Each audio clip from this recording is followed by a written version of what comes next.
Assalamu alaikum wa rahmatullahi wa barakatuh. It is your sister and friend, Adar, and you're listening to the Digital Sisterhood Podcast. So I'm unbelievably excited to introduce this week's guest. Besides the fact that she is one of my favorite people in the world, I really love the story of how she and I met. It's actually a funny story. So it was the start of the pandemic, and everyone was adjusting essentially to this new way of living, which mostly meant being locked up at home and spending unprecedented time on the internet. I remember I used to record videos because I was really into cinematography at the time. So I would go outside and record things I thought were beautiful. I even used to shoot videos of quotes of my favorite Islamic authors and post them. Anyways, Hannah came across my Instagram. I don't know how, but I remember she sent me a DM that read, and I quote, "This is going to sound super weird, especially because I just followed you.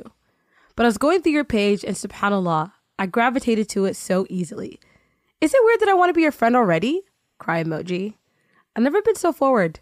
May Allah protect you, sis. She shot her friendship shot, and let me tell you, Hanan scored. And of course, I wanted to be your friend too. I mean, she was a super talented, popular digital artist from Toronto. She had this kind energy that was clearly obvious even off the screen. So infectious, mashallah, and charismatic. I especially loved how all of her art pieces had meaning. She was incredibly committed to celebrating people's culture from all different backgrounds, including my own. I remember this one piece I had seen roaming around the internet of Somali women doing barambar, which I've never seen before. And I thought it was so vibrant and joyous. I remember showing it to my mom, and it sparked a capsule conversation about her childhood. I understood then why representation art was important. We generally felt celebrated and seen. But I wondered, why? Why was Hanan so passionate about celebrating others in art? Was it something that she unconsciously did, or was there something more to it? I'm from Eritrea. Big ups my country. East Africa. Where my people at? If you're Eritrean, hit me up. We're a small number of people, but we out here. Mashallah, mashallah, Alhamdulillah. But yeah, I'm Eritrean. And my parents are both Eritrean. My mom, Allah yarhamha, was born and raised in Kassala, Sudan. So that's why I love Sudan so much. I have so much love for the culture. She really instilled her, like, you could see her love for Sudan was there. I'm like, are you Eritrean or... Mashallah. But yeah, mashallah. So my parents met through family. Like, they had already known of each other, but my dad had heard about her when she was in Saudi. She was working for the princess, y'all. She was working for the princess? My mother was working for the princess, y'all. The Saudi princess? The Saudi princess. Mashallah. Yeah, she was so random though. It's so random. But I think it was like a thing because in Saudi they have like a lot of princesses. Like, it's not just one. No, there's a lot. Yeah. So she was working for, I was like, yo, you were living. She had people knocking on her door asking for marriage. She'd be like, nope. Then my dad knocked. She said, yeah, okay. Yeah. So alhamdulillah, they ended up getting married. They had their their wedding celebration in Ethiopia and Addis Ababa, and then they came to Canada. And then they had me, I think, like 2 years later. So there's me, and then I have my middle brother, Rayyan, and then I have my youngest brother, Hamza. Mashallah. So yeah, alhamdulillah. You're the only girl. I'm the only girl, and I'm the oldest. So, you know the oldest girls. You already know what that means. Comes with a lot of, but alhamdulillah, I wouldn't have it any other way, honestly. So growing up, for my mom, she instilled a lot of love in me, and I really think that made me the person that I am today, honestly. And even in my name, the name that she chose for me that I used to hate growing up, and I understand what it means now. I'm so thankful. But growing up, my mom really cared a lot about education. She cared a lot about, making sure that I understand how the world functioned. And she was very, careful with how she raised me. One of the things that she used to do, I remember when she would come home, she'd always, anytime she would pass by a garage sale, which was really big back in the day, she'd come back with a bunch of books and be like, read it. Just read. And I'd be like, okay. Or she was also a very humorous person. Like, I remember one day we were coming home, me and my brother, we would always walk home from school, and she was hiding behind the door, and she had a face mask on, like a green face mask for her skin. And we came inside, and she was on all fours, and she just pounced on us. Wait, she just pounced on, like, this is like the type of humor she had. She was so funny, and she would just scare us. She was like, ah! And I was like, where did that come from? So like she had this like motherly nature to her, but she also had like made sure that she was also our friend. And that was like really, really important to her. And I would always remember these little things that she would do. She also instilled like the love of God for me very, very early on. I remember she used to walk 35 minutes to a Quran class and 35 minutes back by feet, just for us to like get there and make sure like we had like proper Quranic education. And she would do this every single day. She did not drive. So this was like the type of person that she was very early on. And just growing up, I would just see a lot of those values. Her character really was like instilled in me as I started to grow. And I see a lot of her in me now, to be honest. But yeah.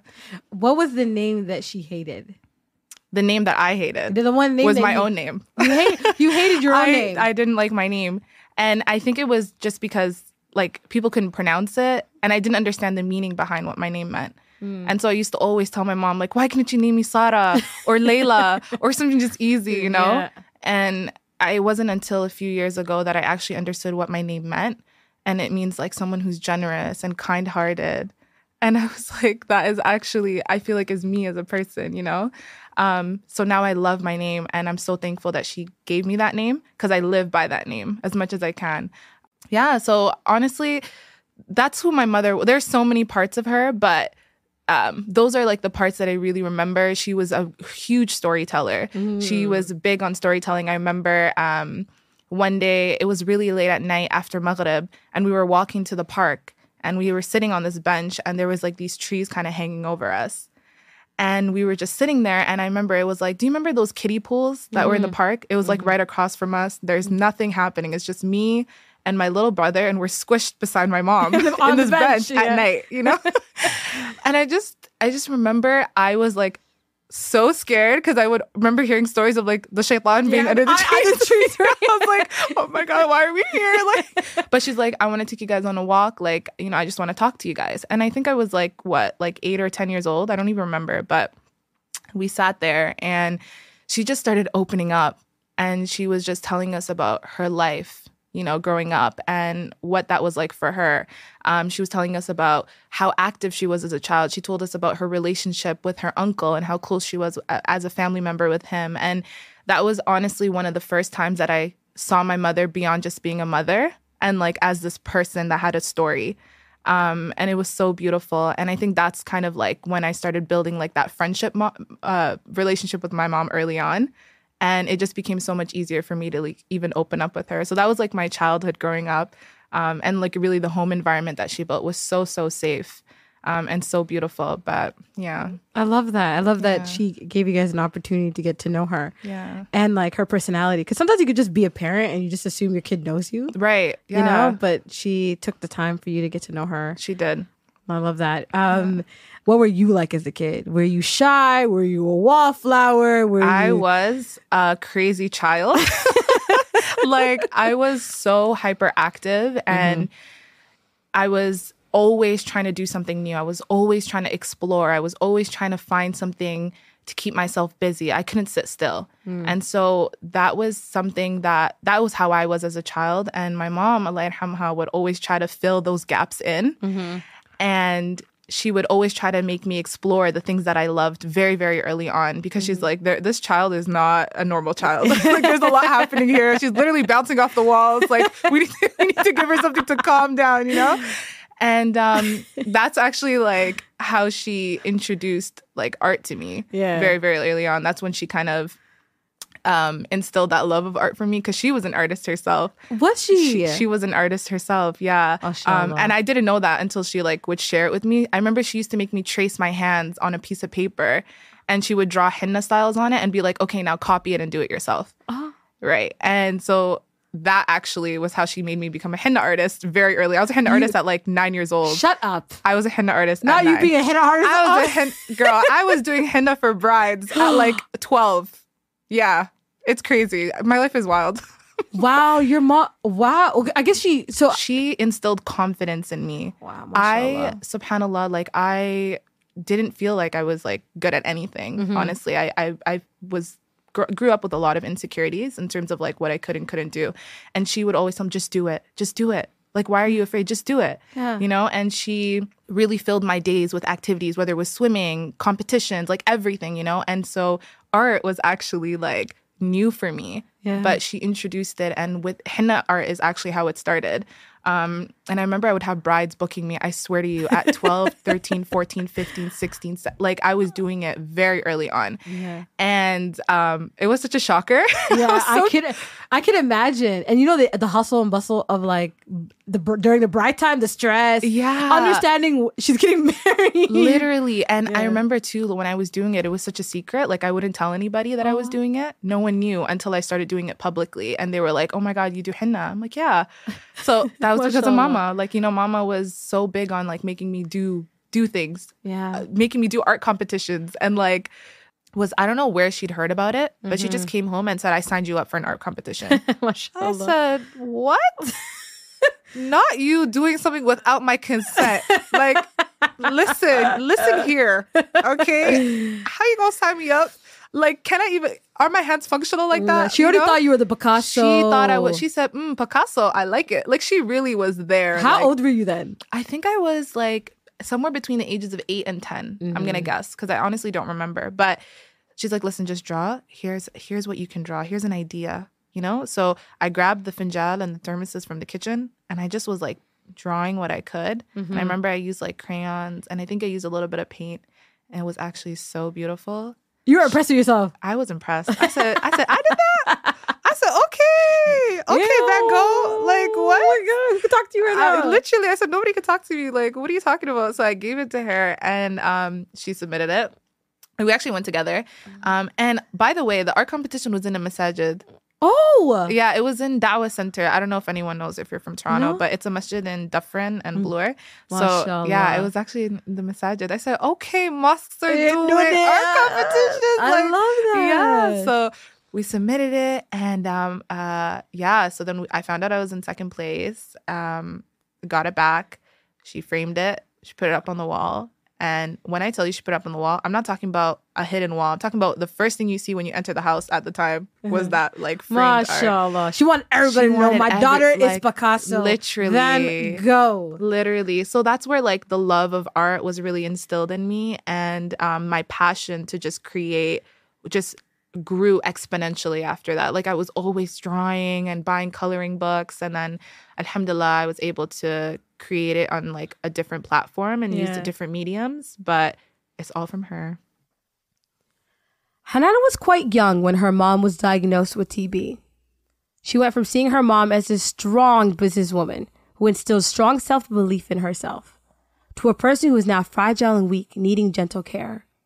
At 13, the questions about life and death came running at her fast. The looming question she was too afraid to speak life into was all that filled her head. Is Mama going to die? What Hanan didn't know was that this question would shape the next 8 years of her life. When my mom, Allah yarhamha, had tuberculosis, she was coming back from a trip that she'd taken overseas, and was incredibly sick. And I was in grade 8. I didn't know what TB was, so I didn't understand the disease. So she was incredibly sick. And I just remember it was such a clear moment where there was like 8 or 10 sheikhs just surrounding her. And she was on like this bed on the floor. And they were just reading Quran on her. And they were like, no, she's going to pass away. Like, it's really, really bad. So that was like the key moment where everything just shifted in my life. Like, nothing was the same anymore. And I didn't understand because I was still essentially a child. I was in grade 7, actually. So I didn't understand what was happening in the room. I just thought, okay, like, am I going to lose her? What does that mean? What does death mean? I didn't understand it. But alhamdulillah, she was able to recover from that. And that was a huge miracle. Wow. And that was when the world just was so different to me. Nothing was the same. I couldn't see people the same. It like the world still had color, but it just wasn't like full color. It was almost like a faded type of color, because like I knew how weak she was, you know? It was like year after year where things started to change and she started getting more sick, and then, you know. Was it, like, I can imagine at 7 years old, you know, you kind of look at your parents and it's like invincible Yeah. outlook. You're like, oh, they're like the most invincible people. They'll always be around. Yeah. You know, and what was it like for the first time as a kid to look at your mom like, oh my gosh, there might come a time she'll never be around. Like she's not invincible. Like she's, you know, because your parents could be your superhero. But Right. what was that? Was it difficult even moving on? Yeah, I think honestly, like the emotions at that time is something you can't really replicate, but I just remember feeling like I knew my world was going to change from that point forward. I just didn't know what that would look like and why it would change, you know? But I also didn't understand that she could potentially pass away. So when she got better, I thought, yeah, like she is invincible. Everything's fine. Like it was just like a cold or something. Like she's good. But I saw the weakness because she had to take pills for 2 years every day, like these gigantic pills. And I could see the weakness. And it was so unique to me because I had to understand that she was so fragile now. Like I had to even be careful with how I was hugging her, or how I was speaking to her, or like making sure that I just wanted to make sure that she would never get angry. You know, like whatever she needed, I wanted to be there as much as I could. So that was where it like started. And then as life kept going on, I started seeing like her mold and change into this completely different person. She was still the same person, but physically, you know, she just looked so different. Mm-hmm. And it was hard. And I think, honestly, one of the hardest parts was that just the taboo of sharing that, you know, family members are sick. You know how it is in the East African community. So I had to hide that for so long. Yeah. And here's a tissue. So I didn't know I was going to start crying so early. It's okay. But yeah, I had to hide that for so long and, you know, become a caregiver. I didn't know what a caregiver was, but I had to jump on that boat and just do what I had to do so early. And that's when, like, you know, I really was doing a lot of research on what it means to love your mother, on, you know, what like the value of a mother in the eyes of God, and like just like doing what I could. So I was like always on my feet. And that was like so early on, which is new. I feel like I just wasn't a child anymore. You know, my responsibilities changed. You know, who I was as an individual completely changed. Character development. I just had to see the world so differently. So that's kind of like how it started. So now, like you're 7, you see your mom changing, you see life is changing, and now you're stepping into a huge role as being a caregiver. What was that journey like? Because I know that journey was a long one. Yeah. It was the longest journey of my life. I can imagine. It was yeah, it was the longest journey of my life. And I think, like, for me personally, what had made it harder was I told myself that it was normal for me to not share what was happening. Like, yeah. I had to learn to just deal with it and only turn back to Allah Azza wa Jal. Like, that was my way of coping. And so I had to learn to just grow up quickly. I had to learn to navigate the world a lot differently. I had to see people a lot differently. Like, and that was really hard because I knew what her life was like in private and how she would function in public.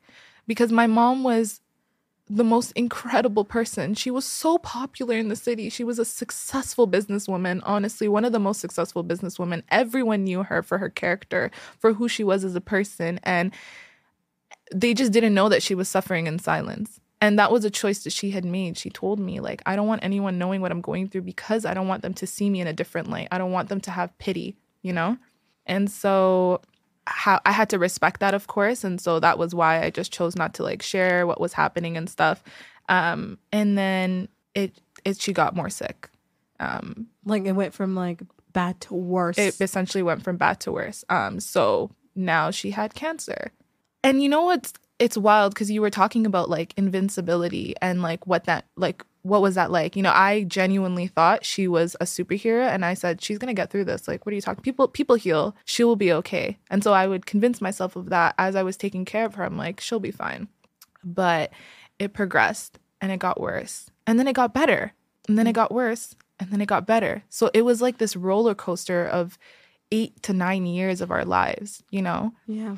I didn't know how to function, to be honest. I think I kind of became numb, but I had to deal with it. That was my way. I was like, I need to be the person that's strong here because what else am I going to do? There's no one else you know, I mean, my father, of course, was there and supportive, and my siblings, but as the eldest daughter, it was like this whole other, like, it felt like a whole other responsibility on my shoulders. You know? had to be essentially her mother. Essentially, you know, you had to be strong. You had to be her strength, and her optimism, and right. So like when you were in the room with your mom getting the news. Yeah. Tell me about that like moment where it went from like, oh, like you had this, like she was getting better and it would get worse to get better, but this is different. Yeah. You know, like when the C word comes out, it's like the first thing I assume like I would think is like, oh my God, is this the end? Right. Yeah. You know? So tell me about that moment. Yeah. That morning or the afternoon. The moment was different for me as well because I was older then. So like I actually understood what cancer meant, you know?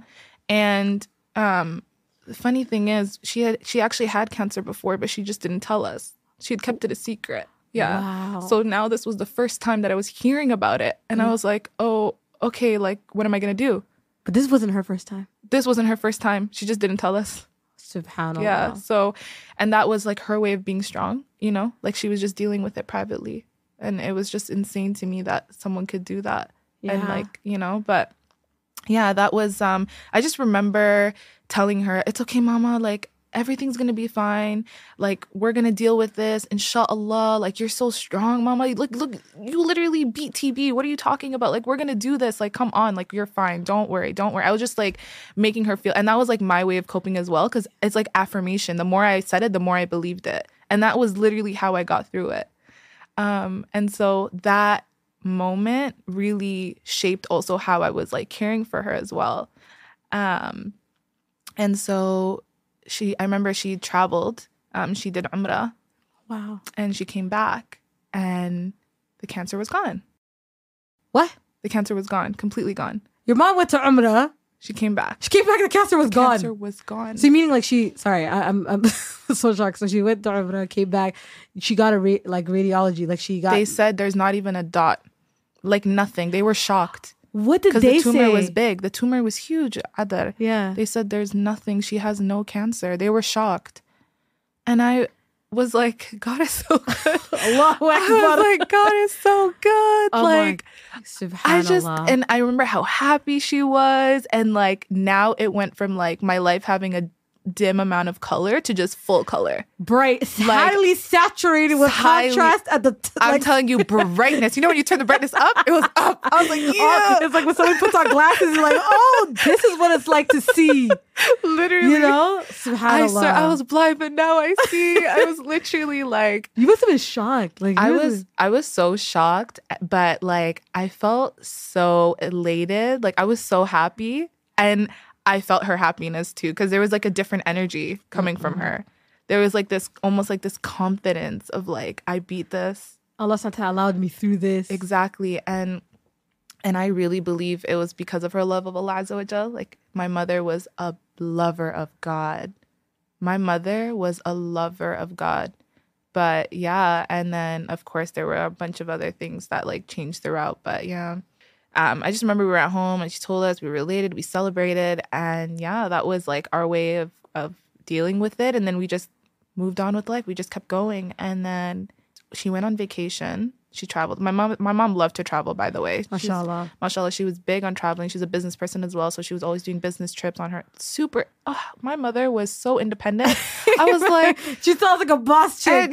Like she was boss girl when boss girl didn't exist. Wasn't a thing. Like when, and I just remember, like, now I just look at my dad, like, you really let her, like, she was out here, like, she was a breadwinner, confidently, right? MashaAllah, like to this day, I just think about the things she would do, and like, this is also while she was sick, and I'm like, I just could not believe, like, a person could do that and still, like, navigate like things were okay. And that was just her way. Like, she was, she's like, I have to do what I have to do to provide. Like, this is my way.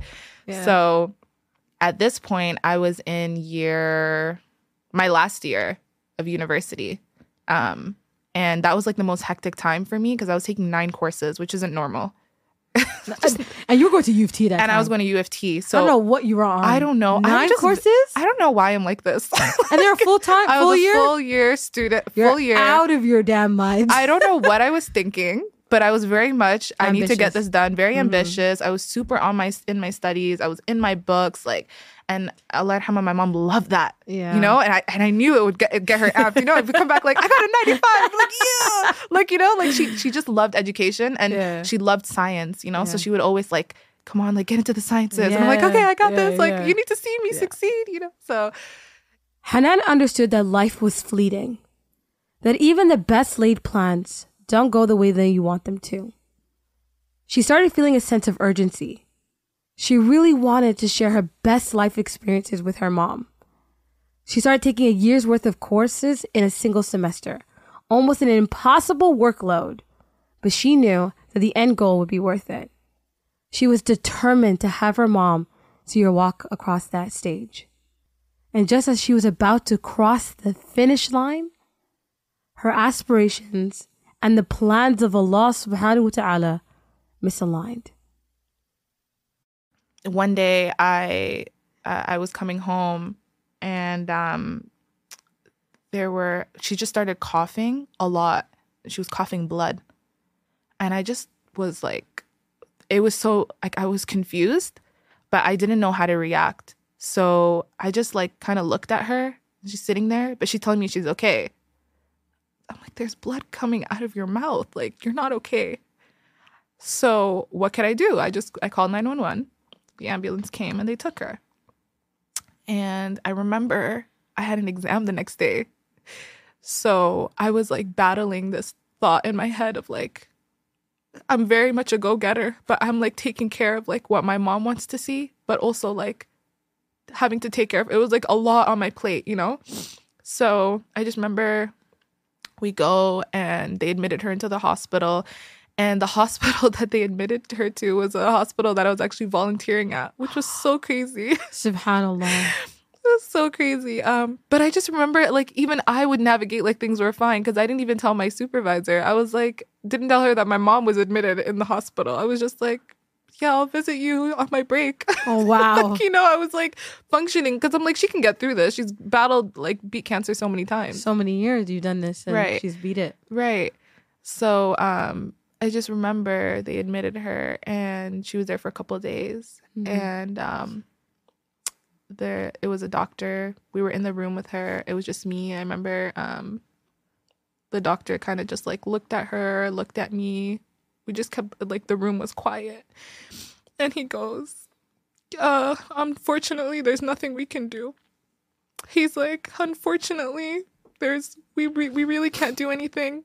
He emailed her main doctor, who was this Muslim man, who just wasn't working with her anymore. And she was begging him to just talk to the doctor she was working with because he understood her. He spoke Arabic. She spoke Arabic fluently. And, like, there was an understanding there. And he's like, I'm so sorry. There's actually nothing we can do. The cancer has spread beyond what we can control. And I just remember just looking at her. And the first thing she said was, please, doctor, can you try something? Because I want to be with my kids. I can't leave them.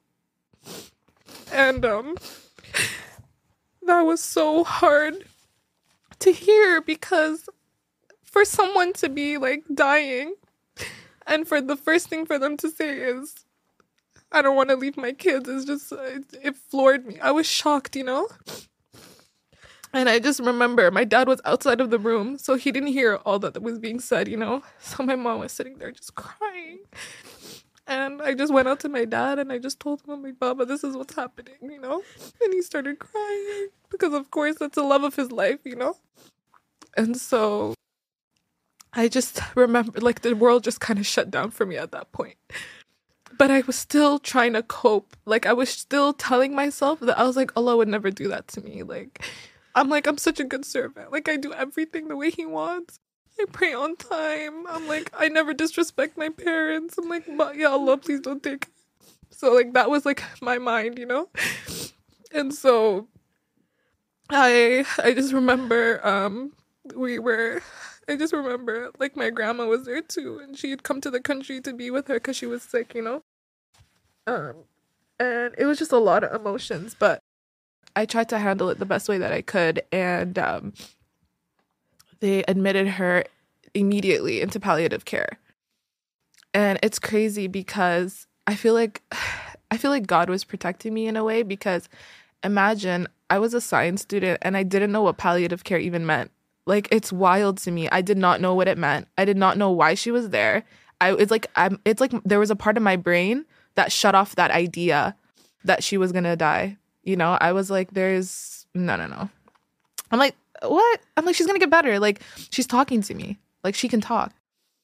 And that's when, you know, your community is like huge when someone's sick, you know?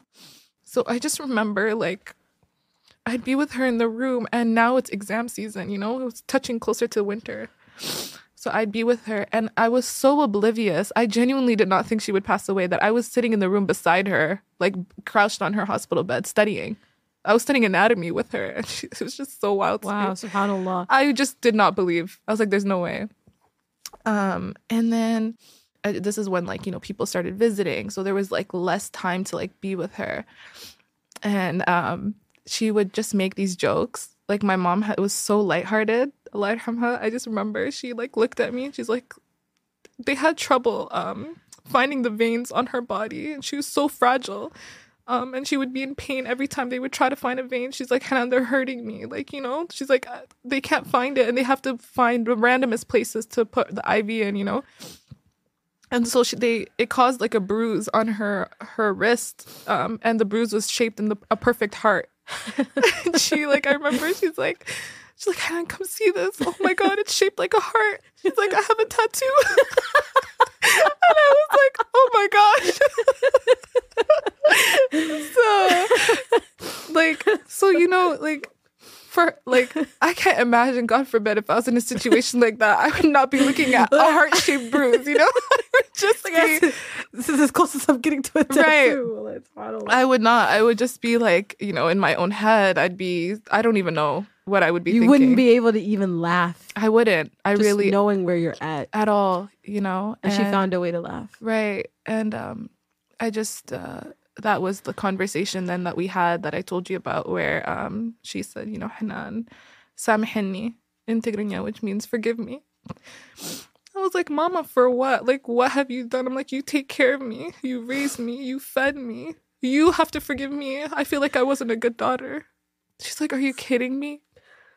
I was sleeping on the floor out there for days, taking care of her, because she would wake up at 4 a.m. because she'd have to vomit because of the chemo, and she was allergic to the dye. She was just so fragile, and I'd have to change her the oxygen tank. There was just so much care involved. And she's like, I don't know anyone else who took care of me the way you did. She's like, for you to even ask for forgiveness is shocking to me. But I was like, I feel like I still wronged you. It wasn't enough. You know, I was at school. I could have been at home. I should have done more. I felt so guilty, you know. And then, of course, she asked my father. My father asked for forgiveness, my siblings. And I'm so thankful for that, because not many people get that opportunity, you know. So yeah, so then I remember this is kind of where things started changing quickly. I was walking in her room, and now the cancer had spread dramatically, and she wasn't able to speak anymore at all. So that's when I was like, I can't even talk to her anymore. I couldn't conversate. I couldn't, you know, and it wasn't even that she couldn't just talk. She wasn't the same person, because when you have cancer and, you know, your body's dying out on you, you just become so weak. Like, you almost become like an infant. Like, your needs change. I remember she put out her arms for a hug, and I thought she wanted to hug me. I was so excited, but she wanted to hug her best friend who was in the room, who's literally my second mom now. But I remember she also said before she passed, like, this is your new mom, which I took with me, and she is my second mom now. I love my aunt so much. Auntie Aziza is literally the best. Shout out to her, honestly. She got me through. But she was hugging her, and I just remember feeling so heartbroken, because I'm like, what about me? You know? But yeah, and I just remember she was so weak to even pray. Like, she could, like, and I would be like, Mama, like, please try, you know? I was like, we can figure out a way for you to make wudu, so you do your salah, even close your eyes and pray, like, try. Adar, do you know the last thing she said before she passed away? Her last words that she ever uttered is, what? We sat with her, and I said, Mama, like, okay, just, you can't talk, right? Just try. Just say the shahada. Just try. And she did. And that was the last thing she ever said. And she couldn't talk anymore. She couldn't speak. Allahu Akbar. Wallahi, she couldn't talk. Allahu Akbar. And that, to me, was like, now looking back at it, was like, oh, Allah really loved my mom. Oh my God, Allah loved my mom. So, so then I remember I was with her. I had, my exams were coming up. I remember I was so stressed, but I was in denial. Even as she was literally dying in front of me, I was in denial. And I remember there were a whole bunch of people in the hospital. I was like, okay, mama, I'm going to leave. I'll be back, inshallah, tomorrow, because they're telling me I have to go. I've been with you for 4 days, and our family members were pushing me to go home and, like, take a shower and everything. And I was like, okay. I was like, okay, mama, I love you so much. I kissed her. I'm like, I'm going to see you tomorrow, inshallah.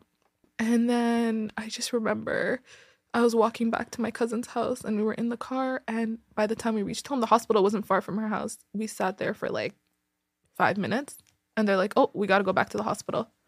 And I was like, okay, that's kind of weird. Like, we just got here, you know? And I remember I'm sitting in the car. It was raining outside. And I'm just looking at, like, the rain falling on the window. And I was just, like, in my head, like, what is happening? No one was talking. Everyone was quiet. I'm walking back to the hospital. And I'm walking down the hallway. And I see all my friends, like, by the wall. They're just standing watching me. And I see family members on the other side of the wall, and I'm just like in the middle walking, you know. And my dad looks at me. He goes, Moita. He goes, Moita, Moita, Moita, which in my language, she died. I'm like, what? And my dad dropped on his knees. Imagine we're in the middle of the hallway. And he's like, she's gone, khalas, like, she's gone. And I don't even remember. I feel like I kind of blocked out most of it, but my reaction was, I obviously started crying. They covered her face and, you know, with the bed sheet over her head. And I walked into the room and they kept trying to kick me out. My aunt, everybody was like, you can't be here. You can't see her like this, you know? And I was like, I have to see her. Like, I have to see her. So mind you, when someone has cancer, a lot of the times you'll see that their face is very swollen. You know, they have a puffy face. Things change, you know. So I open it and her face wasn't swollen anymore. And I just remember just kind of staring at her face. And that's like the tears just started coming. Like, it just started crying. And I was like kissing her face. And there was a Quran beside her bed. And I just took it. And I just opened it and I started reading as many surahs as I could to her. I didn't know what to do in that moment. I couldn't react. I didn't know. I thought, okay, let me try this. Like, maybe this will help me, you know? I couldn't, even now thinking about it, had this happened today, I don't think I would have had the same reaction at all. So I'm just reading these Quran verses to her as much as I could. And they're like, khalas. But I'm like talking to her. I'm like, Mama, how could you leave me? You didn't get to see me get married. You didn't get to see me graduate. I had 2 months left. Like, it's so close. I was like crying to her. Mama, you promised you'd be here for this. And like, you left. Why'd you leave me? You know, I was just like feeling, all these feelings were coming out. And then they told me, khalas, like, we need to cover her. That's enough. You know? So they pulled me away from her. And I just remember being so angry because I'm like, how can you take me away from my mom? Just give me 2 more minutes. All these guests have been taking up her time. So I remember walking back. And I just walked back. I knew where the prayer room was in the hospital. And I just remember my uncle was following me. I think he was scared that I was going to do something. I don't know. He's just following me to the prayer. I'm like, I'm just going to go pray. I'm just going to go pray. So I go there and I prayed 2 rak'ahs and I just stayed in sajda for so long. I don't even remember how long I was there for. And I stayed there and I felt sadness, but I also felt like relief, if that makes sense. And not relief because I lost her, but relief because she wasn't feeling pain anymore. And that was such a big thing for me because I said, if leaving the dunya is better for her, then let that be. Like, if Allah decides to take her, that's her. She doesn't belong to me, you know? And so I just remember that. And then from that point forward, things kind of really shifted. I remember the next day All my friends were amazing. They were so supportive. I love them all. They were there staying with me. They slept over. And the next day was the janaza. And my one of the male family members was there, and he's like, okay, we're on our way now to the janaza. And I said, I'm so, like, Uncle so-and-so, can I please, like, wash my mom? Is that okay? Subhanallah. Yeah, I was like, can I, like, he goes, what? I'm like, can I please wash my mom? And he goes, he's like, yeah, okay, like, we'll make it happen, whatever. So I get there, and he drops me off inside the masjids, like, you know, where, like, they clean the bodies and stuff. One of the things people don't talk about is when someone passes away, and someone that you love and know, and mind you, I've never even been to a janazah before. The first janazah I've ever been to was my mother's. Like, I've never, my mother would hide me away from janazahs because she didn't like the idea of children being there. She felt like it was too big of a deal. So that was the first time I was like, this is what a janazah is, you know, like, what is going on? So life didn't feel real. Like, everything was frozen in time. I felt numb. Like, if people touched me, I just felt like I couldn't feel anything. And then a few moments later, they bring my mom back in this body bag. And I just remember, like, is this normal? Like, I didn't think that was a normal thing. Like, it just didn't feel normal. So they put her on the table and they unzipped the bag. And it was two women, one of them who was part of the community and another woman who was part of the mosque. That were there with you. That were there with me. So I was just quiet. I didn't talk. They unzip her. And she's still in her hospital clothing. She still has bandages on. Like, nothing. They didn't take anything off. It's the same position that she was in when she passed away is when she was there in the room. And I unzipped the bag. And I just remember looking at her. And I just held her face, and Adar, the lady in front of me, goes, I've never watched or looked at someone that has so much nur in their face before. She was smiling, Adar. I didn't even think that was normal. And I just remember, Akbar. subhanAllah, Allahu Akbar. So I was like literally holding her face and just staring at her for like the longest time. And I just kissed her, and then we started washing her. And we washed her, we wrapped her. And then when we wrapped her, we did like the whole incense thing. And then that's when people started like coming to visit her for the last time to say their goodbyes. And that was like my last goodbye. It was then and there. And then I just had to, that was when my life like changed forever. The world just wasn't the same. It went from full color to just black and white for so long. And I just had to put on a brave face, you know, because I had younger siblings. And I also had the community that was obviously, like, pretty supportive. But it was still hard because my way of dealing with grief was so different, you know? You see, grief is an interesting thing. It comes, it goes, it hides, it implodes. I know that most people describe grief as a state of being to escape from. But I think that grief can also be a proof of love persevering, too. Not just a consequence of loss, but love living on. But the honest and realist thing about grief is that, although it is one of the most common human experiences, it still looks different on everyone. Unfortunately, not everyone understood that. And so Hanan not only had to deal with the heartbreak of her mother's death, but she also had to deal with the judgment for not mourning the way they wanted her to. I'm big. I mean, you know me, Adar. Like, I'm so not scared of vulnerability, but it's hard for me to open up in terms of my emotions sometimes. And I think grief was a huge emotion for me that I didn't know how to process, you know? And so I thought the best way of dealing with it, and I actually, to be honest, how people deal with grief is very different, and you can never judge a person with how they deal with it. Like, how they deal with it is how they deal with it. But I was crying and crying and crying. And when I would cry in front of people, I didn't like the response I was getting because it was like, oh, it's okay. Oh, it's fine. You'll be good. And I'm like, I don't want to hear this. Like, so I just shut down and I just couldn't cry in front of people anymore. I was just quiet. And I remember like that reaction caused a lot of problems because people thought that I just didn't love my mom. Wow. Yeah. Like, are you serious? Like people really had the audacity? Yeah, there were people who I just remember I thought I was being strong, so I couldn't react in front of people. I was consoling. I was making sure everyone else was okay. I had people that knew my mom for years, and I was telling them, oh, it's going to be fine. Like, it was like I was doing the job of caring. Again, I was doing that caregiving role for other people. I just kept going. It was like my way of coping, you know? So I had to be like, I shut myself down. I remember I was playing with this kid in the masjid during the janazah, a little child. I was laughing with the child. That was my way. I love kids. I just wanted to forget what was happening. And I remember a mom was just looking at me oddly, like, why are you smiling right now? Your mother's dead.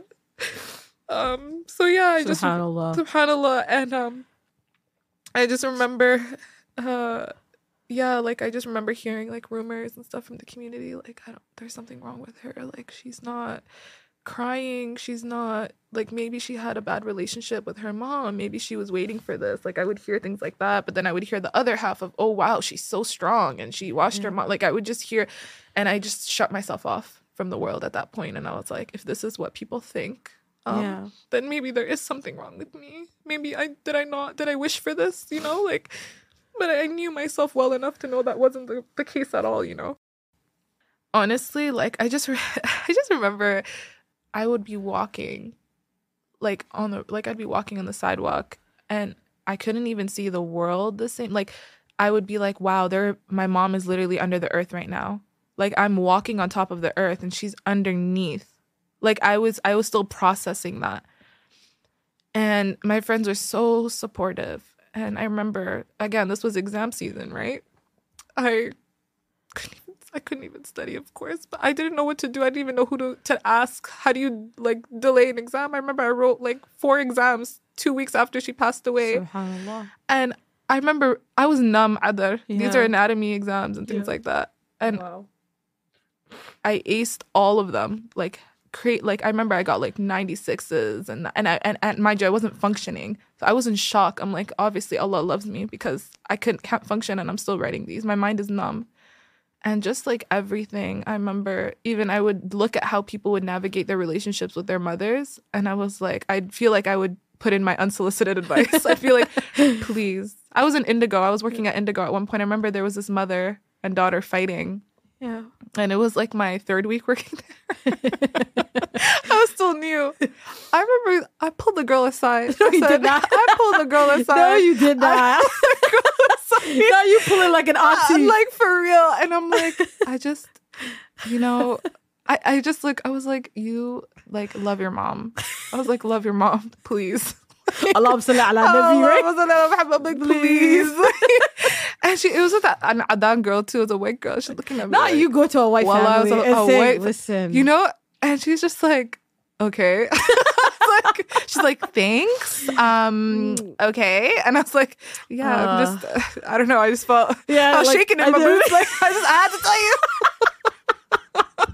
I was like, you need to hear this from me right now. I am going through it. Oh my goodness. Oh my God. Because when you know, you know. Yo. When you know, you know. And there's a thing though, right? Like when you know the loss of something. Yeah. Like my mom is very much like that. Yeah. Well, I at Costco. Yeah. Costco's the word. I can't go to Costco with my mom. Subhanallah, she's giving a khutbah every day about the importance of walidain, about parents, okay? And you think it's because she's a parent. Right. No, it's because she always talks about her mother. Right. My grandmother had cancer. She had a ovarian cancer. Yeah. And I have never, and I was a kid when I saw how my mom took care of her. Yeah. And I'm listening to you, I forgot that my mom was a human too. Right. And she was seeing her mom just, you know? Yeah.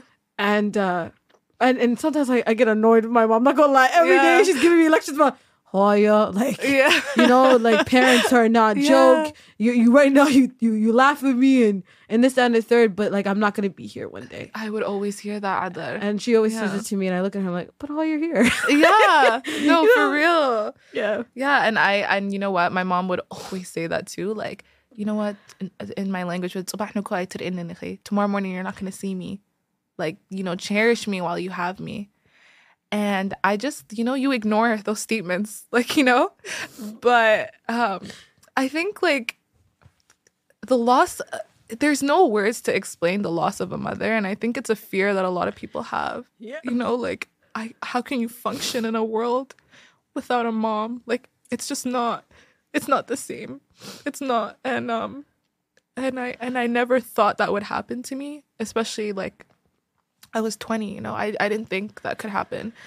But I always thank Allah Azza wa Jal that he did it at the time that he did, because I was so strong, and I don't take into consideration how strong I was until now. Like, my iman was at a different point. My state of thinking was very different at the time, and Allah made it so that I could handle it.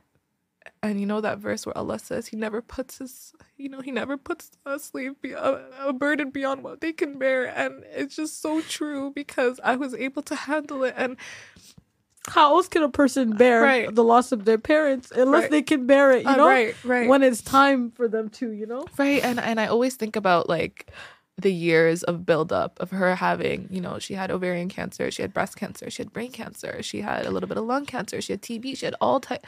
And I always think that was like Allah's way of building my character to prepare for that day, like it was like, yeah. And alhamdulillah, just because like I feel like it makes me navigate how I deal with my father as well a lot differently. And I just always ask for forgiveness now. Like, before, I'm just like, I don't know if you're going to leave. And what am I going to do? Like, it's funny because you and I had a conversation yesterday and I asked you for your forgiveness. Yeah, and I was like, either stop doing that. You always do that whenever we talk. She always ends with a note on like, please forgive me if I, or she'll call me back and be like, did I say something to offend you? I'm like, Adar, you need to stop doing that. Well, that's trauma. But you know what? I'm trying to move through. And you were saying, this is a good thing to have. It is a good thing, yeah. It's a good thing to have. Because you don't know what you leave with someone. And my biggest fear is leaving something on a bad note. Right. And not knowing, not having the opportunity to ask for their forgiveness. Right. Because we don't always have the opportunity to ask for forgiveness. We don't. And I think that's like something I feel like we sometimes forget as humans. Like we think that, you get into a fight with someone. And I think it's so beautiful in Islam that you can't get you can't get angry longer than 3 days. Like there's reasonings for everything. Yeah. But yeah, and that's interesting to say, because I don't think a lot of people know that even when you're upset with someone, there's a limit. SubhanAllah. There's a limit. There's a limit that you can go without talking to a person until you resolve the matters, and that's 3 days. Right. SubhanAllah, and the whole the premise is about reconciliation. And it's about forgiveness. It's about also taking that time to recognize how human we are, and not letting shaitan like pass. Because you get angry, right, and you're just in this like zone, and then it's an opportunity to come back to yourself and say, SubhanAllah, like what is it that really matters here? Exactly, yeah. And our salvation, what matters, and how pleased Allah is with us. But I wanted to ask you, obviously the loss of your mother was a big one, and it changed the course of your life, and it's been a couple of years since then, right? And you battled a lot. I think you recognized like that you hadn't properly grieved. Yeah. For sure. Tell me like about that. Like I know like you were fighting, and now you're in mashallah therapy, but tell me about like that grief. Like what has it turned into? And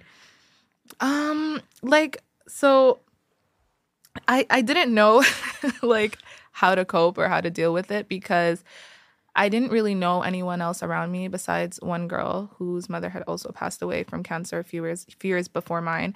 So I didn't really know who to talk to, or like even though I had my friends, I think I had this fear of like being a burden and like oversharing, or being like the Debbie Downer of the group, the sad one. Yeah, the sad one. And my personality, I'm so like vibrant and bubbly and like always happy, and I'm like the clown of the group. So they always say about the happiest person in the room, they're always the saddest. They're always the saddest. Right. And that was literally my life for years, Adar. And so I didn't realize how bad it was, to be honest, in terms of like grief, until like my friends and my like even my husband started calling it out. I was like, I need to deal with this. You're right. Like, and alhamdulillah, I have like super supportive friends who understand. Even at this age now, it's so critical to have people who like have your back and who understand you and understand how you and want to understand you,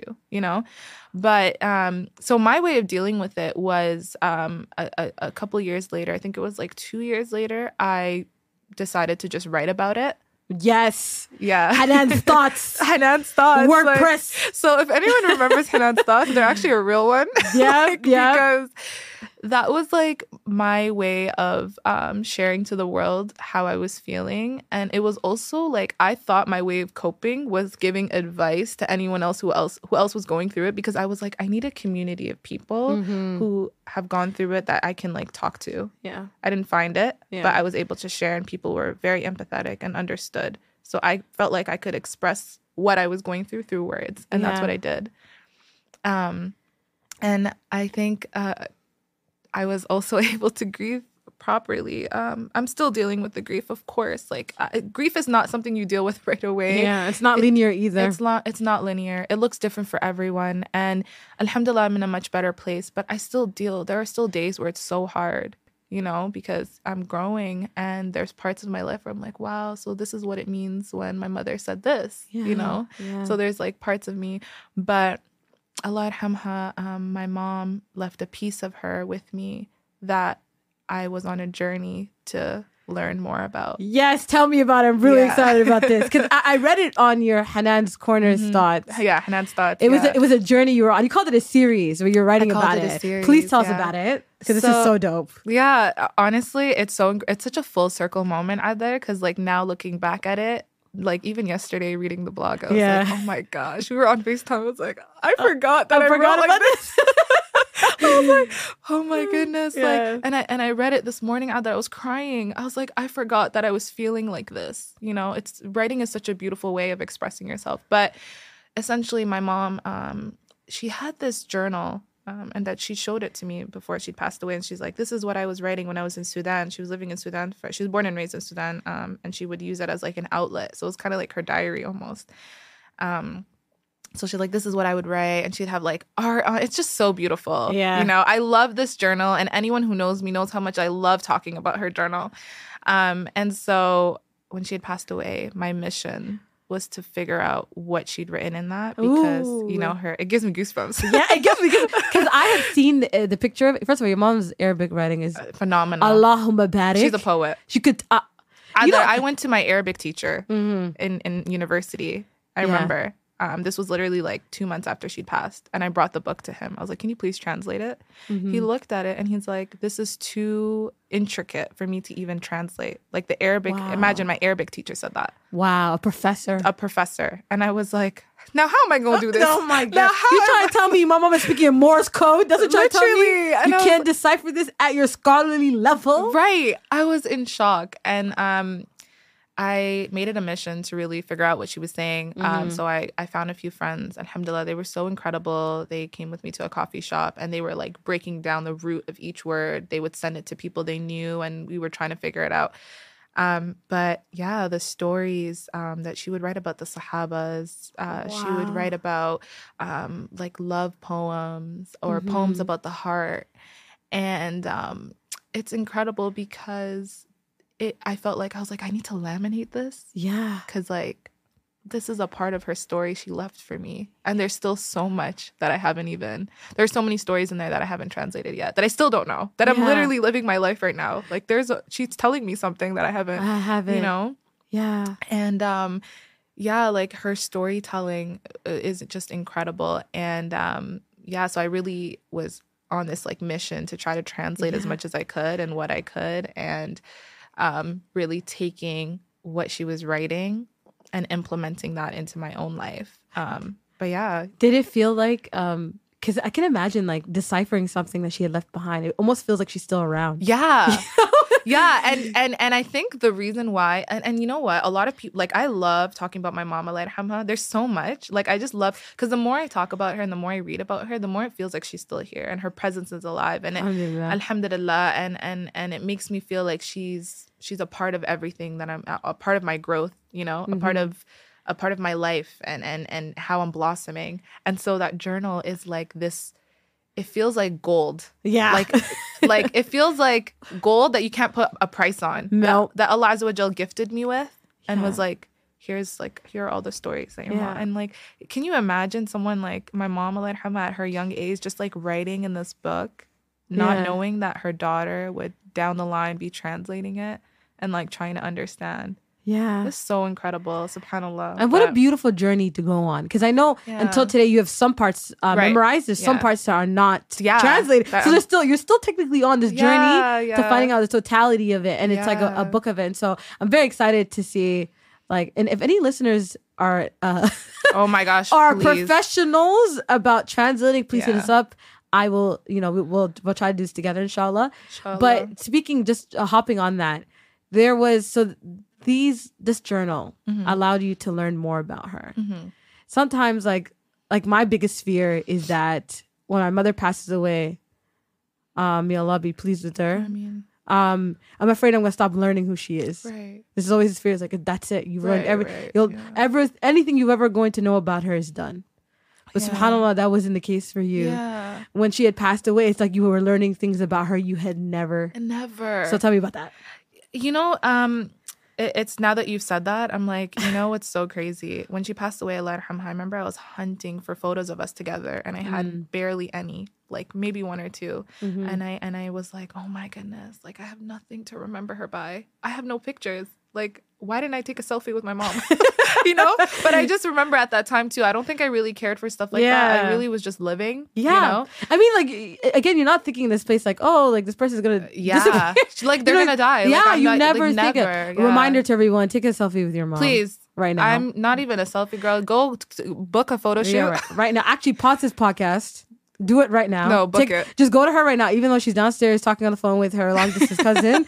Just take a picture with her, commemorate it, and just hold it close to your heart. It's not even just your mom, even if it's your dad or your grandmother. Take those pictures. They're gonna mean something later. Videos, everything, But the journal, I guess like having it in my hand as well was like a whole other experience. I was like, I'm about to dive into this world. So I remember when we were in the coffee shop with two of my friends at the time, and they were translating it. I remember the first line that they had translated, which is in the blog post. I just was like tearing. What was the line? You have to open it up. I actually don't even remember. Okay, actually, let me open it up. I think it's the first line of the one about the heart, the qalb. Oh yes, I have it here for you. Yeah, I'm gonna let you read it. Okay. Am I a good reader? We're gonna learn. We're gonna find out. So she says, what are you thinking about and who are you thinking about? So I remember when that was like read, like when I was like, just like, what are you thinking about? And I'm like, Mama, I'm thinking about you. Like, I just like remember, like, it was just such a beautiful first words to be translated that from her words. It just felt like she was speaking to me. That's literally how it felt. Subhanallah. Like. Subhanallah. And that's what she says. What are you thinking about and who are you thinking about? Without a doubt, you are not thinking about the present, but rather you are lost, hundreds of miles away from me. And the fruit of the affectionate heart, that is where the mind and heart do not unite. And know that the winds come with what the sailors do not desire. And know that all of what I own for you is my heart, full of love and affection. I loved life because I lived it with you. And that, like, prompt, oh my gosh, I can't. I'm like, oh, I need tissues. We literally finished Jonathan's boxes. I can't. Oh my goodness. Subhanallah. I lived life. I lived life because I lived it with you. I loved life because I lived it with you. That's so like. Where does that line take you back? The moment that I told you about where my mom scared us when she had the face mask. Yeah, that is quite literally top 2 moments of my life with her. And it shows like the fruit, like the liveliness of her nature and how much she loved life, that she was willing to scare the shootness out of her kids. Like the way I actually pooped our pants. I said, she's so playful. I said, yeah, so playful. Oh my God. You know what else she did? Let me tell you another story really quickly. Yeah. I remember she was cooking in the kitchen, and I don't know why she was cooking this. It was like a head of a goat or something. No. You know these Africans, man. They be cooking cow tongue. Can I tell you, until today I remember the day my mom cooked cow's tongue. I said, me too. No, I told her you're taking the piss, yeah? I had a British accent. I went to her speaking British. I said, now you're taking the piss. Dude, you know what? Like, what are you doing? What is it? And, the only thing that will clear a room or get us kicked all of us out of our house is when she makes this thing that's called in Somali alole, which is stomach. The We way have that too. the way Oh my it God. stinks the So house. disgusting. That ish will stink on you for 4 So days. No, disgusting. until today, alhamdulillah, shukr, I haven't smelled it in years. But I literally, I Alhamdulillah. always, every now and then remind my mom, never in your life. I feel like and a stomach. What have we left? No, but why? What is left? And the way it stinks the house, fam, no bukhur can fix that. I'm No, telling you no, this right before now. it's like a stench that your Yeah, it's like you will never your memory forget. reminds you of the smell. Have you ever heard that when you think Girl, about smell, you I will remember the never. smell? I remember I visited one of my Ghanaian friends, and her mother was cooking the same thing. Oh, the stomach? I said, hey, West Africans too. Oh my Hasbi god. Allahu wa ni'mal wakeel. A public service announcement to all the moms that are listening from Africa that keeps and there might be other Countries that do Do it. I do it? But all the countries that cook stomach something. Please, Allah salli ala nabi. It's not necessary. It's true, Wallah, it's not especially the way it necessary. stinks. And can I tell you God. something? The part that disgusts me about alole or the stomach thing is the texture. It looks like there's pimples on it. Oh my gosh. No. Inna lillahi So wa disgusting. inna ilayhi raji'un. Can I tell you? I don't understand how you could smell it, look at the texture, and then put it in your mouth. Girl, what about the tongue? Imagine a tongue on your tongue. Does that make sense? A tongue on your tongue. It's disgusting. Like, what is the reason, really? What's the reason? What's the reason? What is the reason? What was the reason? What Oh. is the? But you know, Yeah. I think this is the part where like the diasporas we disconnect. We said No, for real. there's some things on an animal I just like on an animal, No, there's at this, and not inside me. You know? no. There's maybe I should be a vegan. maybe it's I don't know time. about vegan lifestyle, you know? No. Alhamdulillah for Alhamdulillah meat. for meat. First of all, East Africans, if we go without meat, it's finished for us. You know No, that? I know. Trust My me, I poor know. little sister has severe anemia. And every day, my mom, the other day she did grocery. Yeah. She bought boxes of cut up meat. And she did it because she's on pursuit of saving my sister's life. She thinks her life is on. And it's true. Well, like her life. My sister got a blood transfusion for 4 days. Oh my god. Yeah, it's not a joke. So like, my mom is on this pursuit of like, we're eating meat in this house. Yeah. Because clearly you guys are. You need the protein. We need it. We're finished out here. Yeah. Dunzo. My No. sister. I'm anemic too. I'm out here playing with my life for real because, but the way I eat chicken, I think I cured my anemia. Yeah. My You might anemic, do, my you might do. iron deficiency. But Mashallah. so she had this this goat. I don't even know, some type of head of an animal. Okay, so I remember she was roasting it and she put it in the pot, and now it's just like almost like a skull, like the meat of it was Yeah. gone. And my little brother, oh my gosh, he comes into the kitchen and she just shoves it in his face. She goes, "Huh." Like my mother. Like, why would you do that? No, we both try to You know? traumatize. And then I don't know why, Yeah. but like that. First of all, obviously that scared him because he Yeah. was like, "Oh my god, That's the oh head my of. God." What are you doing with the head of an Like animal? why? So Yeah. that scared him. But like that also translated to his like hatred of fish. Like he does not like fish anymore. And I just don't know why. I just linked the two. I'm like, it's because Mama scared you that one time, and now he just cannot stand. He's like repulsed. of it. But yeah, Miskin. But yeah, like that was like her nature. Like she was so lively, so energetic, mashallah, like just such a giver. Like I swear she wore the same jacket for like she would not change it for like 6 years because she just wanted, like, the clothing on her back did not matter to her. It was about giving what it's that we wanted. Let's make it you know? clear though. Your mom was, mashallah, a very successful entrepreneur. The most, and honestly, I'm not She had exaggerating. money. She was balling, y'all. Mashallah, Mashallah, tabarakallah. Allahumma barak. And I'm not even exaggerating when I say she was quite literally the most inspirational, successful woman in the city. Everyone knew of her. People would come to her for advice. People would come to her to try to start businesses with her. Like, when people ask me, like, oh my God, how do you do it? Like, and I'm like, girl, do you know who my mother? Do you know my mother?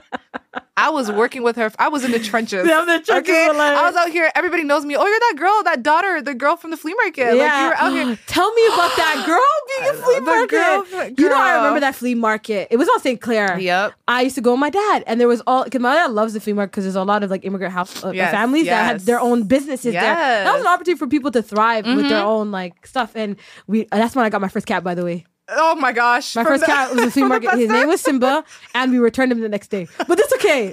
Point is, I got it from that flea market. so done. But tell me, you worked at the flea market with your mom? Yeah, when my mom came to this country, like as soon as she entered and touched the soil of this country, she's like, all right, it's time to get this money.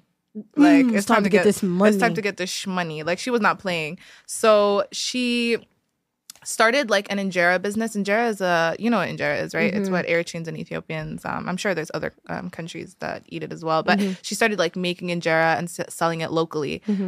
So like that's how she like kind of started dabbling her feet in business. And then when we started getting older, I think I was like 8 or 9, she's like told my dad, like, yeah, I think I need to start like a real business here. Like, you know, like forget about injera. Like I'm going to sell gold and clothing and stuff. And so he like was like, okay. So she opened up her store. It was a very small booth at the time. And my mother was so good with people, Adar. I can imagine.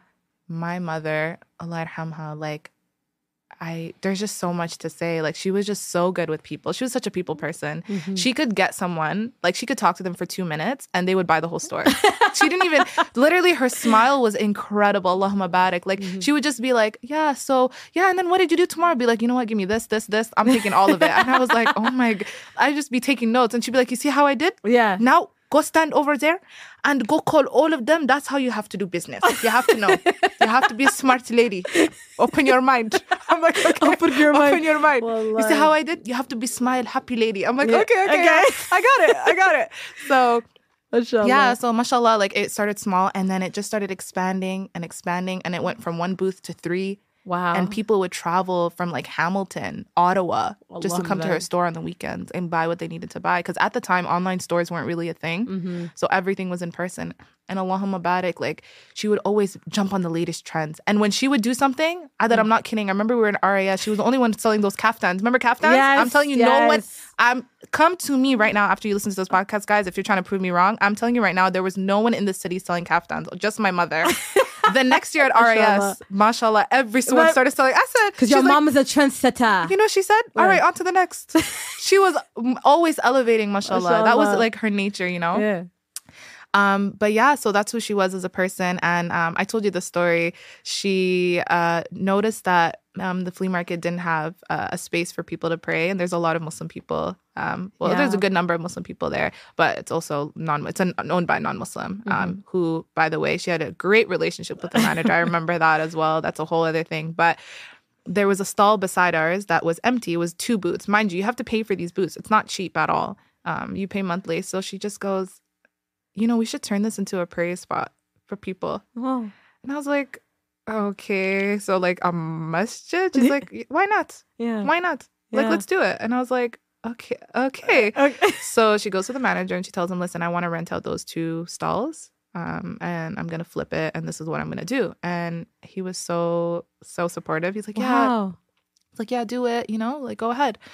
So she put a carpet down there. She painted the walls green. Wow. Green is like my favorite color. So she changed it green. And I remember she came up to me. She's like, okay, when you go to school, print out 100 sheets, print out 99 names of Allah, bring them back, and we're gonna make a border, you know, for the mosque with the 99 names. Okay, yeah. She's like, we're gonna make this. So, and then she used to sell these frames. You know, those frames with like Allah's names and like the different like du'as and stuff. You know, so she was like, she framed up the whole. It looked impeccable. Yeah. She made like a separate section for women and like it was beautiful. She turned a whole musalla. She turned it into a whole musalla, and there was like a handful of people that were Muslim there, and they saw it and they were like, oh my. I remember there'd be music playing in the flea market, and all you hear is the adhan. People are like, Allah, like loud, you know. I was like, not us switching up the, not us turning this into like a Muslim flea market.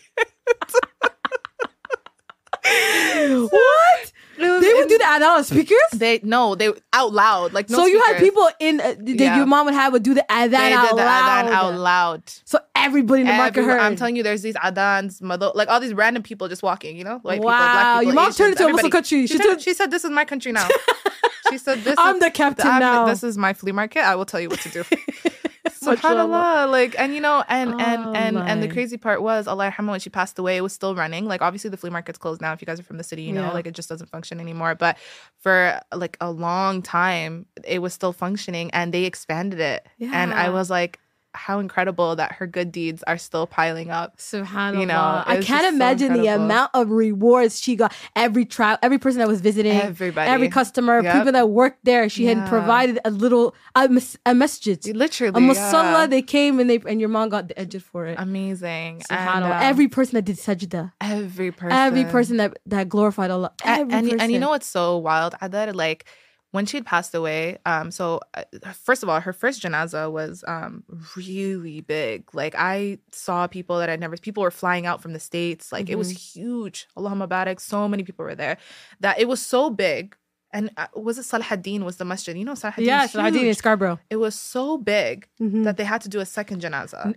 Like Muhammad Ali? Literally a second janaza. Imagine that. They're like, there's not enough space. We need to do it again because there's people that didn't get to come. And like, you know, mind you, Allahumma her barik. janaza, Adar, there were Christian people there. Wow. There were like she had so many non-Muslim friends as well that Yeah. I told you, they had like mashallah, incredible people. Mm-hmm. All of them were there. They were there for the second day. Everyone was there to mourn and pray for her.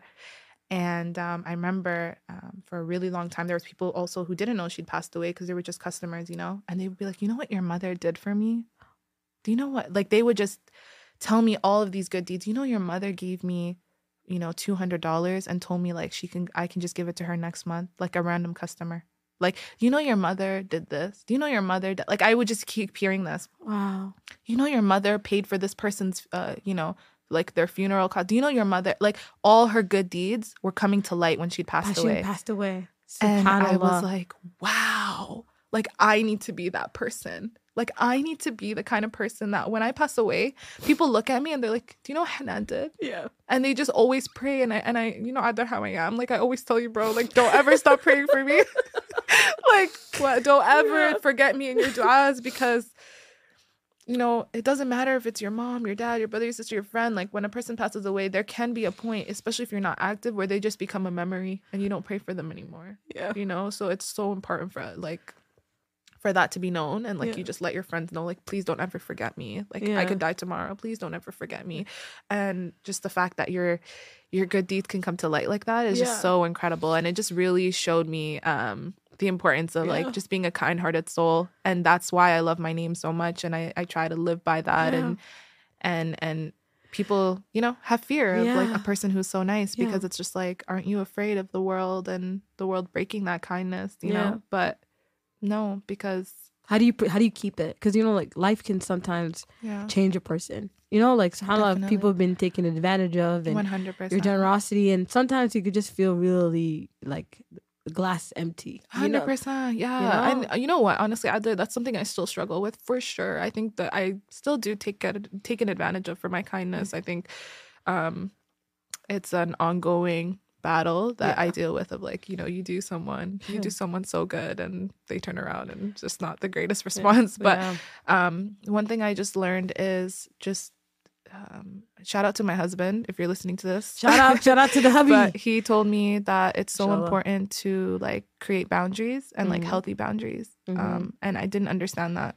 Yeah. But now I was like, you're right. Like, you know, creating those boundaries, not just with like people you love, but also with yourself. Like, Sah. you know, and so like we can be kind and navigate this world in the way that we want. And I think spreading kindness is so important. Just like a simple smile. There's a reason why you get It's ajr for sunnah. it. You Yeah. know, like there's a reason why it's sunnah. But I will always die by the importance of being a kind-hearted soul and spreading kindness and generosity and Absolutely. just learning to build those boundaries and knowing when to do it and when it's like appropriate and when it's not, you know. But alhamdulillah. I think also, like, because I feel like I've experienced similar, and I always say, like, what keeps me grounded is that when I remember that when I do something out of generosity or kindness, that I do it for Allah's sake. Exactly. You know, because like when you do for it sure.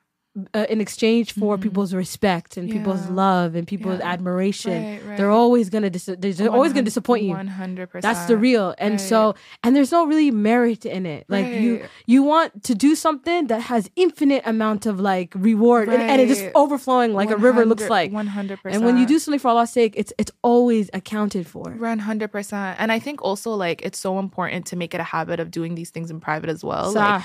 Like it's, I think, it's fine to do. I think even like I remember I used to have this fear of like donating in public. You know, in the masjid during Ramadan, they'd be like $500. I'm like, how are you so okay with doing it openly? Like, I'm not trying to. I'm trying to see. The Lord's trying to see me do this in private. Like, you know what they always say? They always say that whatever you do, that you like, whatever reward you like, whatever generosity you do in public, you got to do more in private. Right. Oh, 100%. Right. And that's to protect your sincerity. Right. You know exactly. what I'm saying? That what you're doing in front of people is nothing in comparison what you're doing in private. 100%. It's almost like you give what your left hand, or is it your right hand doesn't know, or your left hand doesn't see. And I think it's important. And you know, there's a benefit in giving in public and giving in private. Right. You give in public, you benefit, you encourage the Muslims to give, right? Like if Hanan, the billionaire, or the, you know, or a person who maybe is known not to have much is giving, you feel shy not to give. Right. You know, the person's giving their last meal. Right. La hawla wa la quwwata illa billah, just give. It encourages Muslims to give. Right. But there is still an element of doing things privately. Exactly. Because you want to protect the niyyah. Exactly. And you want to avoid riyah, right? Because the riyah is showing off. Exactly. It's like it's a both balanced thing. But as long as you do a lot in private,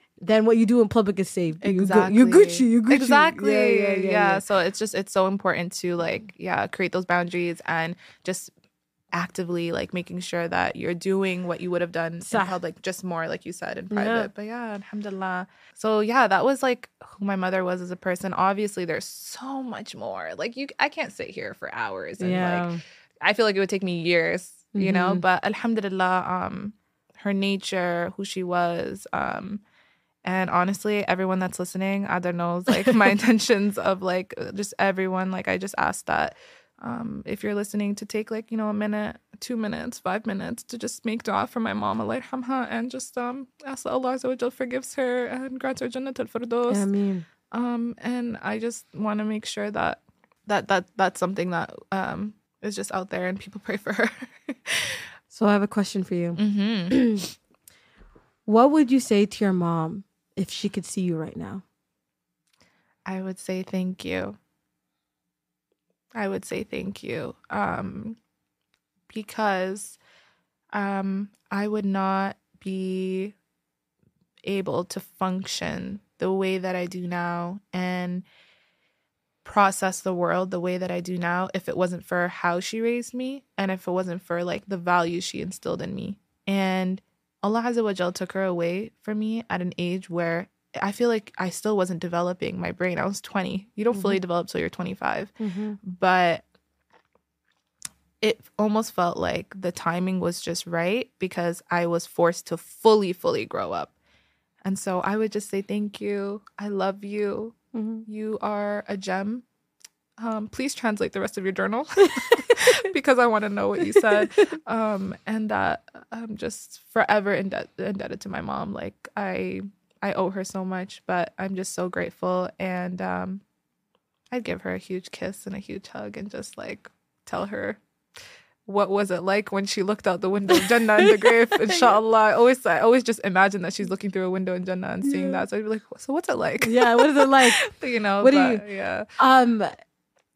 May Allah subhanahu wa ta'ala reunite you with your mom in Jannat al-Firdaus A'la, the highest level of Jannah. May you be greeted. The first person that greets you is her. Oh, that is literally my dua. Yeah. Like I always, subhanAllah, like obviously dua is dua, you know, but the first dua I always make every time is, Ya Allah, make mama, Allah yarhamha, make her the ones who are given their book in their right hand so that and make me one of them as well. So, and grant us your shade so that we can both see you. And I just know, inshallah, I have so much hope that Allah Azza wa Jalla will grant us good and that when I see her, she can meet all of my loved ones and that she can tell us what it was like and we can tell her what life was like. And we can just catch up, you know? Like, I can't wait. And it's going to be such a different time. Like, first of all, we all going to be fly as hell. We going to be 33 years old. Like, everybody young. It's going to be different, Jannah's different. And you know the cool thing is, as the Ashabs of Jannah, they reminisce about the life in the dunya. Right. You know, they talk to each other and they say,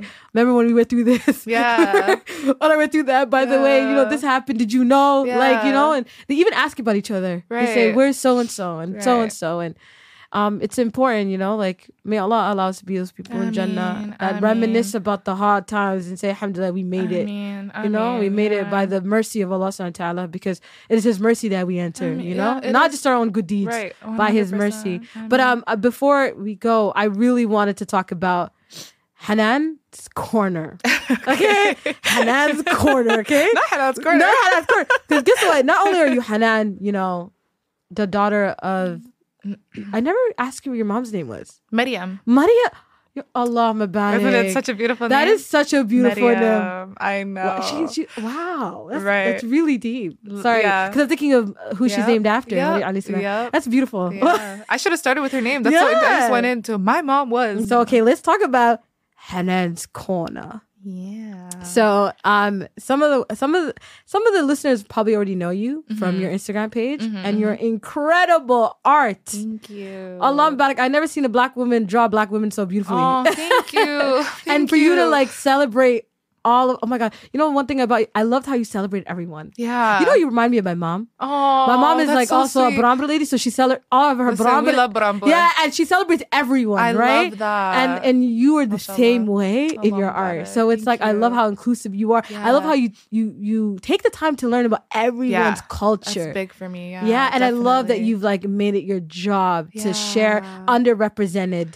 Definitely. You know, underrepresented groups and people and cultures. Yeah. So tell me, how did you become Hanan's Corner? How did that happen? Well, were you always in a corner? Did you start in a corner? You know what? It's a beautiful story, but also it's very short.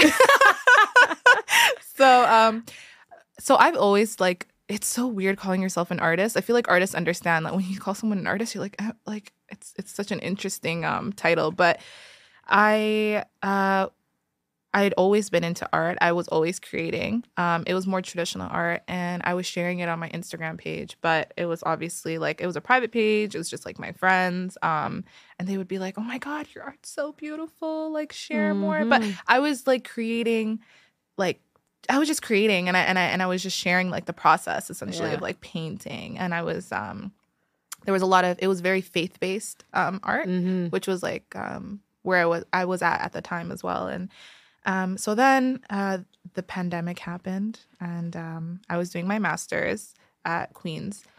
So I was like stressed out of my mind, but I was also bored because I was at Queen's, and you know, Queen's, it's like an all white area. So no one looked like me. So I didn't really have friends. So I was like, okay, so what are you going to do to fill up your time? Because you're 5 hours from home, and, you know, you do love art. So why not just invest in an iPad and just try it? Because the mediums of buying, like, there's different mediums of art, but like buying the traditional art supplies was getting really pricey as a student. And I was like, I can't afford this right now. So let me just get an iPad's still expensive, but it was an investment for me. So I got it. And then I started just like randomly just creating and sharing. And I wanted to pay homage to like my country first and foremost, because no one really knows where Eritrea is. Our culture is so beautiful. The people are so beautiful. So I just started creating, sharing, and it just slowly started growing. But I knew that I didn't want to just like share my own culture. I just wanted to show the beauty of other cultures as well. Like I created art for like Somalia, Ethiopia, different tribes and ethnic groups within like each country, because I feel like that's also underrepresented. And I just didn't see art like that. Absolutely. So I was like, I just created it honestly for fun. And then it just slowly became Hanan's Corner. And like this like beautiful space where people could go to feel seen. And it's wild because remember I told you about that art competition that my mom had, you know, like pushed me to go to. And the art piece that I wish I had a picture, but it was a piece of like these finjals, like, you know, the little cups for coffee, for qahwa. So it was like these little cups and a thermos. That's what I drew with the little tray. Wow, yes. And you guys see that a lot in my art. A lot of it. A lot of it. That's like, it's like everything has intentionality, and there's always like my art comes from somewhere, you know? And yeah, like there's definitely a lot of research that goes into pieces before I create, you know, whether it's contacting friends who are from there or, you know, making sure that it's as accurate as possible. It's like a big, big deal for me. But there's beauty in art and beauty in seeing yourself in art. And I believe we're all art, you know, and we're all artists too, you know. Allah is the greatest of artists. He created all of us. Right. And you know, create us in the best fashion. And, Exactly. when you think about the 99 names of Allah, which one do you think about the most when it comes to your story? The most forgiving. So Ghafur. And for me, it was like I said, that conversation that I had with my mom, Allah yarhamha, where she asked for our forgiveness, which to me did not make sense at the time, because I was like, you are literally an angel. There is nothing. But that name, Allah's name, is a name that sticks with me, and it's a name that stands out for me, and it's a name that helps me cope in this harsh world, because I always remember that I could sin. I could literally be the worst person on earth, and Allah will always forgive me as long as I turn back to Him. And even in that moment where she was so brittle and weak, to have the strength to ask for forgiveness, you know, for a lot of people, asking for forgiveness is not easy. It takes a lot of, you have to break that ego and that pride that some people hold to just ask for that. She had none of that. And I know it doesn't matter if she was my mom. Like, even asking it's a big deal. So that moment really reminds me of that name, and that name is what helps me navigate this world. And it just makes me remember like why I am who I am, why I am the way I am. And it just reminds me of like the mercy of Allah Azza wa Jal. And you know, like, if the love of a mother is like this, what is the love of Allah Azza wa Jal like? Like, I can't imagine, you know? But alhamdulillah. So yeah, I think that name. I want to leave on this final note, and I know you're going to hate me for doing this, but today you picked me up from my house. Oh my goodness. And I'm talking to the listeners. She picked me up from my house to come so we can come to the session together. And she brought me a gift. And I know you gave this out of the kindness of your heart, but it's funny because I didn't reflect on what your name meant. Yeah. And in the car, so basically she had given me a frame of an image that I always wanted. I always wanted this image of this Naqabi, like, you know, and her glasses on this like biker, like this, like those serious biker. And I think for me it was symbolic. I don't know why. I don't drive, guys, and for multiple reasons, because of trauma. May Allah free me from the trauma that I have from multiple car accidents. Yeah. But I've always imagined my alter ego to be on a bike, okay? Because if I'm gonna drive, you know, and I'm gonna be super confident, I'm gonna do the most is on those big biker ones, right? So I told you, Hanan, I really want an image of me and like TDS somehow, and me on a bike to kind of like imagine my alter ego. You know how Lizzie McGuire had a cartoon character? And you said that as like a passing thought. Yeah, a passing thought. I did not think that you would ever even remember. And today she picked me up and she made that drawing, and then you framed it in a gold frame. And I literally ran out of the vehicle. I took it. I was shook. Okay. And it's funny because you commemorated around my episode, the wallflower. And guys, I'm going to post it somewhere. It's so beautiful and it's so sentimental. And I didn't even have the opportunity to tell you thank you. I took it from you, shocked. She ran away. I ran away, and I went to, because I came in the car, I went to my dad. He was the first person I saw. My dad goes, I kid you not, guys. My family got, may Allah be pleased with them. I showed my dad. I said, Dad, look. He goes, is that a Tony Award? Did you get a Tony Award for a podcast? Are you somebody now? I said, La hawla wa la quwwata To be fair, it looks like that though. No, because the gold frame and the way it looked like it's actually so beautiful. Obviously, when you show Jonathan's like, it basically looks like a Tony Award. It looks like you're getting a platinum album or something. My dad, I thought, the podcast is on. No, I had to bring him back down. I said, mashallah, tabarakallah, father, but this is a painting. Jonathan said it's better. My dad, I was like, now you're making it weird. I gotta tell you that my friend did it, and that's when you met my dad. And my dad's like, so sweet. Mashallah. He's so funny. He's like, can you make me one of me? I said, so for what?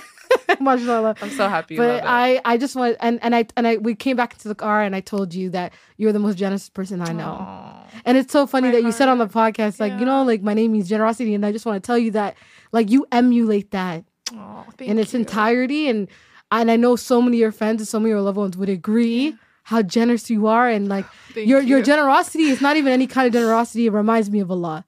You know, the generosity of Allah. Look how generous Allah is. You give and it's not exchanged. You just do it out of kindness to your heart, and you're so thoughtful.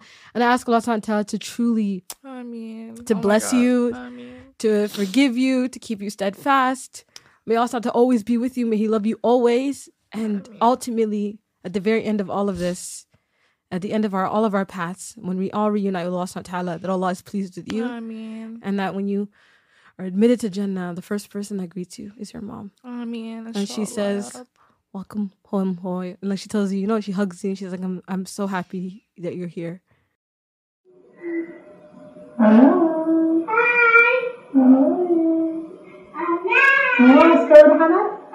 Hi. What are you thinking about and who are you thinking about?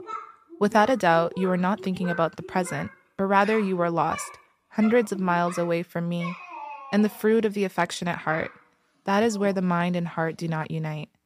And know that the winds come with what the sailors do not desire, and know that all of what I own for you is my heart, full of love and affection. I loved life because I lived it with you.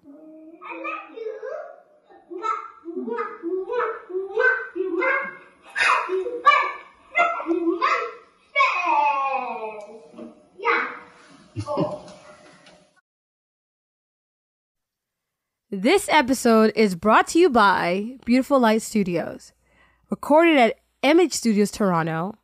I'd love to give a shout out to our executive producer, Manashik Umar, our producer, Nima Haroon. You did a great job, sis. Our recording engineer, Jonathan Lilo.